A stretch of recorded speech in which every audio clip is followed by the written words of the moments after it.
Everywhere I've worked since graduating, I've met NYU alums. 'Cause NYU people are everywhere. You could be on a dental mission in rural Guatemala or at a CE course in Vegas, and someone's going to come up to you and say, "Hey, you went to NYU too?"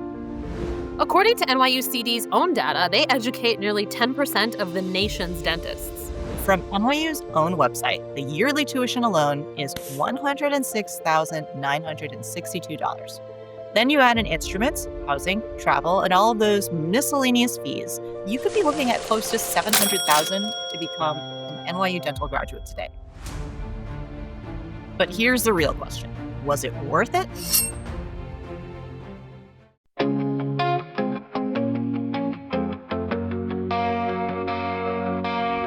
Welcome back to Project Confidence, the podcast where two dentists who met in the sim lab at NYU are now unpacking everything that dental school didn't teach us. And some of the stuff it did teach us, whether we wanted to learn it or not. Right. And today, we're asking a question that every dental student, applicant, and alum has probably wrestled with or at least heard of at one point. Was the cost of NYU Dental worth it? Okay, let's start with the stats. From NYU's own website, the yearly tuition alone is $106,962. Then you add in instruments, housing, travel, and all of those miscellaneous fees, and the total estimated cost comes out to $670,913. That doesn't include the extras like spring break trips and flights home for the holidays or doing an outreach mission. So once you factor in your licensing exams like the INDB, I always get this wrong, INBDE, the ADEX, and the mountains of plastic teeth that you'll have to buy so you can practice and pass these exams, you could be looking at close to $700,000 to become an NYU Dental graduate today. Let that sink in. $700,000. It's not a student loan. That's a mortgage with scrubs. Yeah, and then when you compare it to other schools, like Harvard's estimated cost on their school website is about $527,000. USC is $655,000, which actually isn't that far off from NYU's number. And then UOP, which is a 3-year program, is about $564,000. And then meanwhile, state schools can be cheaper if you can snag that in-state tuition, but then they're harder to get into if you're not from there. And the tuition is creeping up towards those private school numbers for a lot of them. Yeah. I mean, back when we were there, NYU was already the most expensive dental school in the country, clocking in at about $80K a year, which felt outrageous then. But now that number actually looks like a bargain. I mean, it's wild now how 300 or 400K seems almost reasonable in comparison. Inflation, baby. And those fancy new scanners don't pay for themselves. But here's the real question. Was it worth it? Because theoretically, if all dental schools in the country are held to the same CODA accreditation standards, then should you always just try to go to the cheapest dental school possible? Or does more tuition dollars mean better facilities, better equipment, and better opportunities? I mean, is there value in name recognition? Do you get what you pay for? Or does it not matter at all at the end of the day where your diploma came from as long as you got one? There's definitely a lot of listeners out there who would say, oh, definitely the cheapest school possible, no question. I mean, the idea of starting out with over $500,000 in debt, plus whatever you might already owe for undergrad, and then know that you also plan to take out, I don't know, another 6 or even 7-figure loan for a home or a practice or both at some point. And that's a lot to wrap your mind with. 100%. But then I also think that there's something to be said for the sheer scale of a place like NYU. So you're seeing so many different types of patients and procedures and case complexities that you might not get elsewhere. And that volume builds speed, confidence, and clinical judgment in a way that's really hard to quantify. So yeah, it's expensive, but you're also paying for access to patients, technology, mentors, and a brand name that carries weight. Which makes that was it worth it question much more nuanced than just looking at the tuition bottom line. Let's start with something that people always bring up to me, which is the class size at NYU. According to the dental school's website, the incoming class has 380 students. Holy crap, that is a huge number. It was 280 when we were D1s. 280? Yeah. I remember hearing that and thinking, oh man, that's huge. That's what she said. Oh God. Sorry, couldn't help it. It was just dangling there. That's what she said. I can't. Okay. Well, class size. Okay, class size. People outside of NYU love to hate on it. They say you're just a number. You'll never get individualized attention, or your professors won't know who you are. Yeah, we heard that over and over. But you know what? That was absolutely not true for me. I struggled a lot in those first 2 years. I wasn't acing those biomedical science exams. Every time I failed one, I would get an email from the dean's office, followed by a one on one meeting behind closed doors with someone who actually cared. Like they really wanted to understand what was going on with me. Like, was it stress? Did I have personal stuff going on? Was it study skills? They were proactive, and that support really made a difference. And that's such an important point. NYU gets this reputation for being impersonal, but honestly, if you reached out, there was always someone willing to help. Faculty, admin, even upperclassmen. It was a big school, yeah, but that meant there was always someone who got you. Exactly. And you know what? I actually grew to love the large class size because you're constantly meeting new people, even through your D4 year. I remember being on some kind of, I don't know, surgery or urgent care rotation in our last semester and realizing that there were classmates I'd literally never met before. And now, years later, we still stay in touch. According to NYU CD's own data, they educate nearly 10% of the nation's dentists. Yes. And everywhere I've worked since graduating in California, in other clinics, I've met NYU alums. And every time it's like finding like a long lost cousin in the wild that you didn't know existed. Facts. NYU people are everywhere. You could be on a dental mission in rural Guatemala or at a CE course in Vegas, and someone's going to come up to you and say, "Hey, you went to NYU too?" And then boom, instant connection. I mean, sometimes I wonder, like, what if I had gone to a smaller school, like, 30 people in a class? Because what if you don't click with half of them? You're stuck with them and they're stuck with you for 4 years. Totally. And meanwhile, at NYU, there was room to breathe socially. You could have different friend circles, your study group, your workout friends, your party crew. It mirrored real adult life. Exactly. And the location New York City. Ugh, New York. So we have to talk about New York, the most iconic city in the world. Seriously, if you ever get a chance to live there, especially as a student, do it. There is nowhere else like it. It's vibrant, it's diverse, and alive in a way that just gets under your skin. John Steinbeck said, once you've lived in New York and it's become your home, then no place else is good enough. And I completely agree with that. I have a shirt that says New York or Nowhere, and I proudly wear it everywhere. I love that shirt. I actually need to get one for myself. Okay, Amreen, what is your favorite thing about New York? It's home, so I'm biased, but my favorite thing about the city is that I feel you cannot replicate literally anywhere else is the diversity of just about everything and the accessibility to whatever it is that you're interested in. Food, hobbies, sports, arts, communities, it's all right there. What's your favorite thing about the city? Oh, I love how walkable the city is. And how everyone walks everywhere there. Yeah. I mean, we used to walk like 30 blocks without even thinking about it in heels in the snow. And now I have to get in my car to drive 4 minutes to Starbucks. 100%. I mean, some of my best New York memories are from really long, meandering walks around the city. We're really good friends, and we would be discovering new neighborhoods or great, like hole in the wall restaurants. I think we could probably do an entire podcast on our favorite New York restaurants. It would be 17 hours long. 3 hours would be dedicated to soup dumplings. Yeah, we actually have a really funny story about soup dumplings in NYU, but if we shared that one, they might take our diplomas away. Yeah, you're right. We can't share that one. Yeah, no. But you know what's wild? NYU is still one of the few dental schools that does GPA and class rank, like actual ranked lists from one to however many people were in our class. And that does change the energy a little bit. You knew exactly where you stood, and everyone else kind of did too. Right. And, that kind of transparency, it could be motivating, but it's also brutal. Exactly. And it made people hyper aware of every test, every grade. If you were gunning for the specialties known for only taking the top 10 or whatever, there was this unspoken belief that if you didn't have a single digit class rank, don't even bother applying. It bred this quiet hierarchy of the ones who could and the ones who shouldn't even try. Do you think it made everyone more competitive or just anxious? Honestly, both.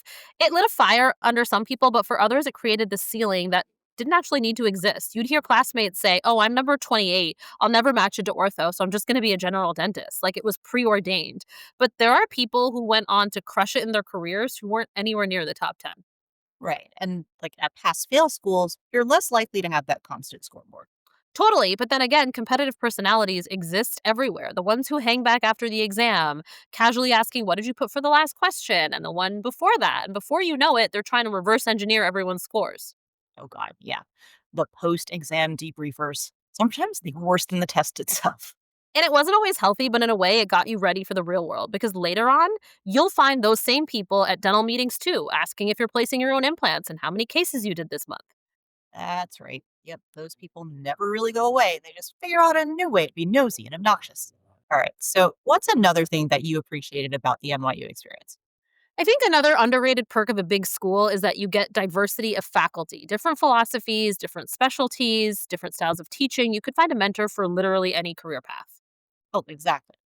So if you wanted to be the next Michael Atla and do cosmetic dentistry for celebrities, there was no shortage of doctors who could show you the way. Or if you're planning on going back to your small town in rural America to be the only dentist in like a 100-mile radius, then you could learn everything you needed to know before graduation to be the pillar of oral health in your community. And there was much greater cultural representation. You could see someone who looked like you giving a lecture or giving you competencies. I took that for granted, having spent my whole life in Metro New York and didn't realize how important it was to me until I moved to an area of the country where that virtually didn't exist. You know what else? We also got to be around a lot of really powerful female role models. Dr. Fleischer and Dr. Tang, couldn't pick just one as my favorite, are probably the ones that I reference the most because the things that they drilled into our heads all those years ago that maybe seemed tedious then define how I practice and how I teach now. And let me tell you, it is not that way all over the country. Some places for sure are the wild, wild west of dentistry and care. And I am always thankful, especially for those two, that they were so insistent on doing things the right way and taught them in easy to remember ways. Like, remember Dr. Tang's obsession with full perio charts? Who could forget? At the time, we were like, "Why are we doing this?" But now my offices have the lowest denial rates for SRPs because of her. Or Dr. Fleischer, who refused to accept a PA with the apices cut off. Guess what? Insurance won't pay for your endo if you don't have a post-op film showing the full apex. These little lessons, the annoying ones, they stuck. Yeah, it's those details that turn you into a clinician who just won't cut corners. And that's something that I really value about the NYU education because it demanded precision and accountability. And if you weren't a mentally resilient person coming into clinic, they definitely turned you into one before you left. The women teaching at NYU really embodied what it was to be rock stars as far as doctors go. Oh, absolutely. It was really inspiring to watch a female faculty member take charge and handle a difficult patient. And then they could multitask like a mofa and go toe to toe with some of the male faculty in dentistry's old boys club. And knowing that their generation of dentists was brutal to women and that they endured so much and had to stand up to so much, it was incredible. They walked so we could run. Yeah, exactly. And I feel a duty to honor that and to live up to that now when I teach and lead dental students, especially the ones who identify as female. So basically, whatever kind of dentist you wanted to become, NYU could connect you to them. Oh, you know what I really loved about NYU though? We never had a shortage of patients. In fact, sometimes it could be overwhelming if you had too many. Like at one point, I had to I don't know, 120 active patients on my roster. I had to meet with Judy. You remember her, our clinic manager, to trim it down because I couldn't keep up with all of their treatment needs. That's such a good problem to have. I hear from students now who are begging for requirements. We were drowning in them. Yeah, like so many dentures, so many SRPs. I did so many arches of dentures that I briefly considered becoming a prosthodontist. Didn't you present at some pros meeting? Yeah, I went to the American College of Prosthodontists conference in Orlando as a D3. Like, I seriously flirted with this. Why didn't you specialize? Well, I realized after doing 20 arches, like, I'm not exaggerating. I made a CD over CD for 10 patients before I graduated. I realized I wasn't really excited about dentures. 20 arches? Oh, no joke. I was like a homing beacon for the edentulous, like people who were about to become edentulous. I literally spent my entire D3 year doing nothing but rent pros and SRPs and assisting in perio surgeries because that's all I kept getting handed. And probably because I kept coughing up all my crowns and endos in the D4s in our group practice who needed them to graduate. Yeah, I was that student who was just so nice about giving things away. And then at the end, I had to scramble to find all the cases that I needed to graduate on time. Jesus. Ugh. Can I share a really funny story about that Orlando trip here? Obviously, spill. Okay, so do you remember that really, really tall cross faculty? And he had the like Russian or maybe like Eastern European accent. I'm not going to say his name because I don't want to out him. Is this going to be scandalous? No, no, no, it's not very spicy. It's just funny, I promise. Okay, fine. Tell the story. Okay. So listeners need to know that this guy was assigned to my row in lab for like the entire time we were doing denture wax ups and RPD designs. And he like, very clearly knew that I had no idea what I was doing. And I was also moderately terrified of him because he sounded like a Bond villain, and he was also like 9 feet tall. Right. Also, I can picture exactly who you're talking about now. Okay. And he was always making me redo impressions and always pointing out my mistakes to me as if they were so obvious. I don't know if he was easing me or if I was just horrible at it, probably the latter. But he would always find something wrong with my work and make me do it again. And this went on for weeks. So, what happened on this trip? So, since the conference was in Orlando, where Disney World and all the theme parks are, he brought his whole family there, wife, 2 or 3 kids. I don't remember exactly how many. I just remember there were multiple tiny humans traveling with him. Okay. So he took the same flight to Florida that I did. And so when we landed and I was waiting for my taxi, I watched him pick up a rental car. Well, it was like a minivan because it had to be to fit all those little kids and load all of his luggage and then the kids into the car. Kid you not, it took like 25 minutes for him to get all these kids in the car. Like he would put one in and I watched the other one like slither out of their car seat and then slide out the door on the other side. And he'd be like, hey, come back here. And then the other kid would like start running circles around the car. Oh my gosh. Like those videos of people feeding baby pandas at the zoo? Yes, exactly.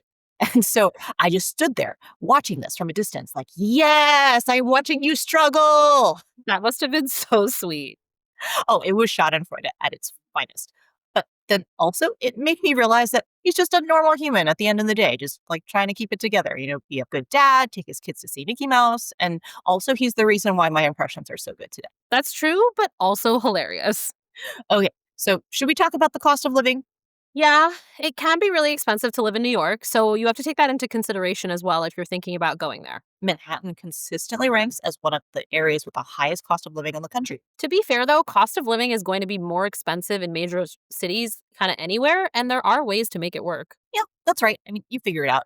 It might mean that you're living with a roommate or maybe a few roommates, and then you put up a wall in the living room and turn that into another room so that you can stick another roommate in there and then divvy up the rent even more. Or you move to a neighborhood where the rent is cheaper and take public transit to commute back and forth. We had classmates living in Brooklyn or New Jersey. One guy was commuting over 2 hours by train one way from Princeton, which I always thought was insane. I mean, I guess a long commute isn't so bad if you can use it to read or listen to something on your phone. Yeah, but the iPhone didn't come out until our third year of dental school. Oh, God. You're right. Okay, listeners, we are that old.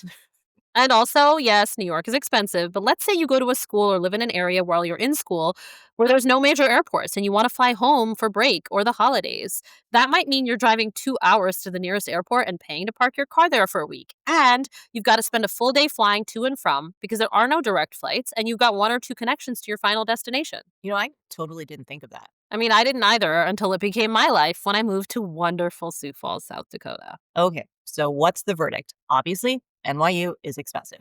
The price tag is real. You have to go in with a plan, financially, emotionally, mentally, before you take on that debt, and give serious consideration to all of your options. And don't be afraid to explore loan repayment options and plans, even the ones that maybe take you to a different part of the country. Exactly, because the return on investment probably won't be instant. How you leverage your network, your skills, your career choices, that's what determines whether it feels worth it. That's so true. I think a lot of people expect the diploma to do the work for them, but it's really about is what you do with it afterwards. Yeah, so was it worth it? For me, yes, because NYU didn't just give me a degree, but it gave me mentors and lifelong friends and a sense of belonging to something much bigger. And NYU gave me a really strong foundation in clinical dentistry and tools that I still use in my practices today. So if you're a pre-dental thinking about going to NYU, whether it's your dream school or the only one that you get into, just remember, if you can make it there, You can make it anywhere. NYU forever. Thanks for listening to Project Confidence. See you next time. Bye. Bye.